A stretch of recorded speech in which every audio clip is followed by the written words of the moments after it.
اعوذ باللہ من الشیطان الرجیم بسم اللہ الرحمن الرحیم وَلَقَدْ يَسَّرْنَا الْقُرْآنَ لِلذِّكْرِ فَهَلْ مِن مُدَّكِرٍ۔ آج کا جو ہمارا سبق ہے وہ حروف مقطعات کے متعلق ہے۔ ہدایت نمبر 1، حروف مقطعات سے مراد ایسے حروف ہیں جن کو قرآن مجید میں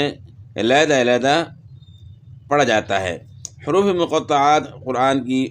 29 صورتوں کے شروع میں آتے ہیں۔ وہ کون سے ہیں؟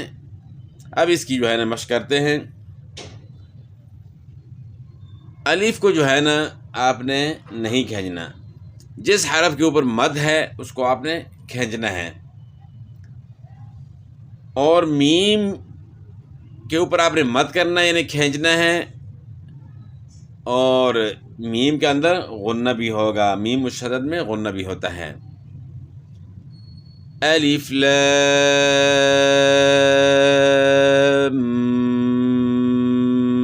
میم، اس طریقے سے آپ نے ادا کرنا ہے، یعنی الف لام میم نہیں پڑھنا، بلکہ لام کو کھینچ کر میم کے ساتھ آپ نے ملانا ہے، کیونکہ میم مشدد ہے، اور پھر میم کے اندر غنہ بھی کرنا ہے، اور میم کو بھی کھینچنا ہے کیونکہ میم کے اوپر بھی مد ہے۔ الف لام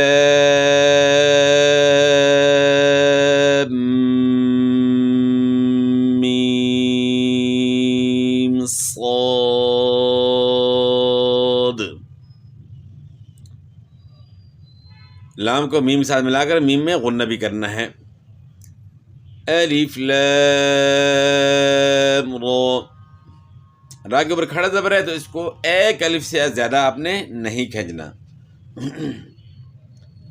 الف لام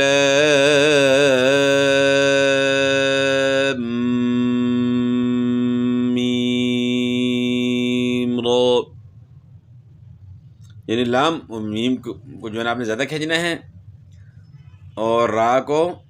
صرف ایک الف کے برابر، اور باقی جگہ جو مد ہوگا وہ 5 سے 6 الف۔ کاف ہا یا عین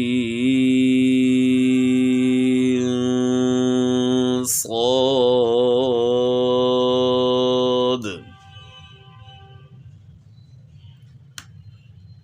طہ، اب طا اور ہا کے اوپر کھڑی حرکات ہیں، ان کو ایک الف سے زیادہ نہیں کھینچنا۔ طہ، بس اتنا۔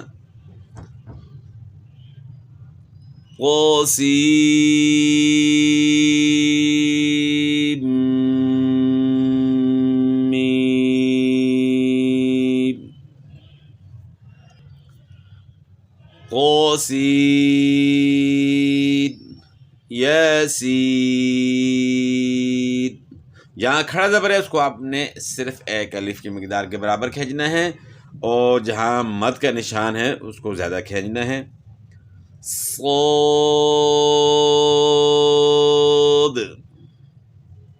حمیم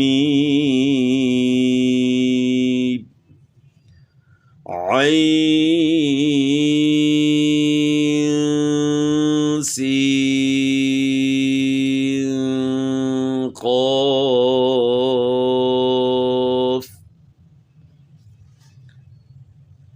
حمیم قاف نون، بس اتنا آپ نے اس کو کھینچنا ہے۔ اب اس کی وضاحت کہ پڑھتے ہیں۔ یہاں تک تو ہم نے حروف مقطعات کی مشق کر لی، اب اس کی آگے وضاحت پڑھتے ہیں، مزید وضاحت۔ الف لام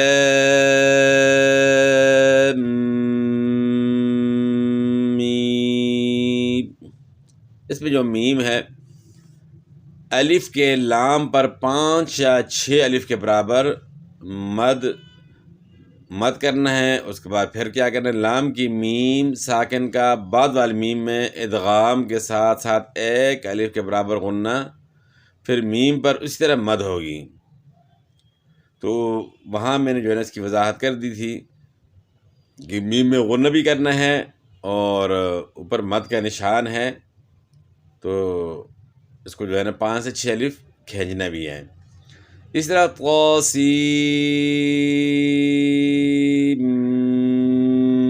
میم،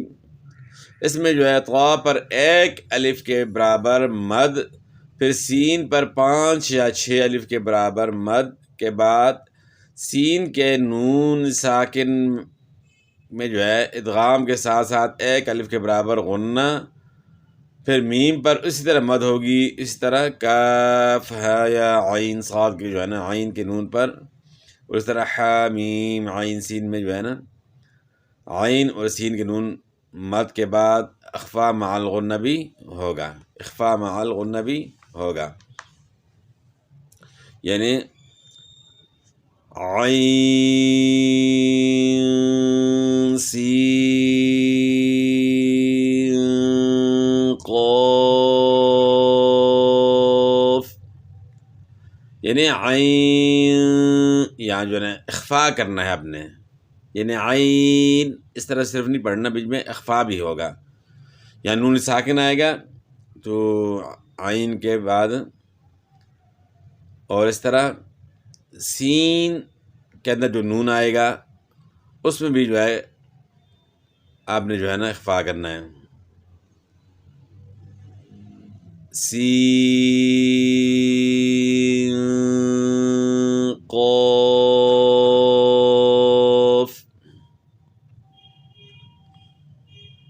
تو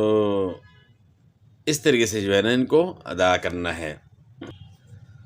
طٰ میں طا اور ہا کو 1 الف کے برابر لمبا کریں، اسی طرح جس حرف پر کھڑا زبر، کھڑی زیر یا الٹا پیش ہو اس کو 1 الف کے برابر ہی لمبا کر کے پڑھیں، اور جس حرف پر مد ہو اس پر مد کریں۔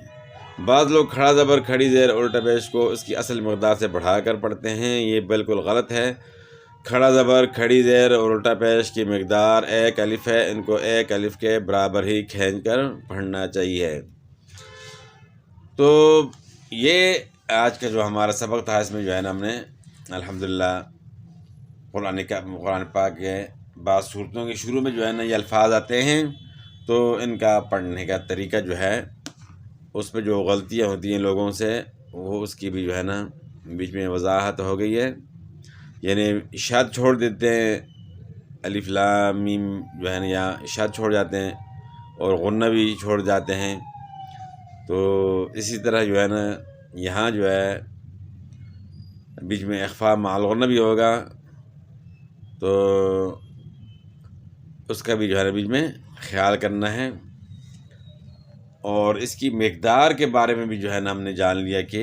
5 سے 6 الف اس کی مقدار ہے، اور اتنا جو ہے نا آپ نے اس کو کھینچنا ہے، اور جہاں کھڑی رکعات ہیں قرآن پاک میں، جہاں بھی کھڑی رکعات آئیں ان کو جو ہے نا 1 الف سے زیادہ نہیں کھینچنا۔ بعض لوگ جو ہے رب العالمین جو ہے نا پڑھتے رب العالمین کر لیتے ہیں، تو کئی جو ہے نا امام مسجد جو ہے نا ان کو بھی جو ہے اس طرح مثلا کہ